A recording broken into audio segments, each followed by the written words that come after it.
പറയുന്നു തിരുനബി ഏതൊരാളോ രോഗിയായി, എന്നാൽ മലക്കുകൾ 4 വരവുണ്ടാദ്യമായി ജസദിൻ്റെ ശക്തി പിടിച്ചെടുക്കണമെന്ന്. അതിലൊരു മലക്കോടാജ്ഞയും കൊടുക്കുന്നേ, കഴിക്കുന്ന ഭക്ഷണത്തിൻ്റെ രുചിയും നീക്കണം എന്നുള്ളതാ രണ്ടാമനോടെന്നറിയണം.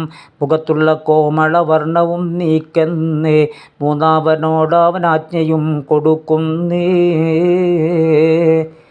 നീക്കേണ്ടതാണവനുള്ള ദോഷം മുഴുവനും എന്നാജ്ഞ റബ്ബ് കൊടുക്കുമേ. നാലാമനും ശിഫയാക്കി രോഗം എന്നു കണ്ടാൽ 4 അല്ലാത്തതൊക്കെ മടക്കുമെന്നാ ഹാല്. നാലാമനപ്പോൾ സുജൂദിലായി വീഴുന്നതാ, എന്നിട്ടിലാഹോടിപ്രകാരം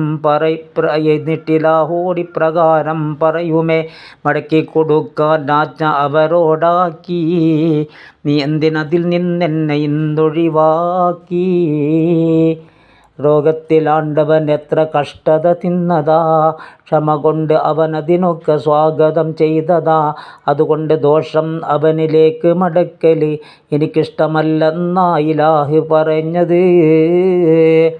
എന്നാൽ ഇലാഹി എന്തു വേണം ഞാനിത് ബഹറിൽ എറിഞ്ഞേക്കെന്ന് പറയും റബ്ബത്. ഈ രീതിയിൽ എറിയുന്ന ദോഷം കൊണ്ട് മുതലകളെ സൃഷ്ടിക്കലാണെന്നുണ്ട്.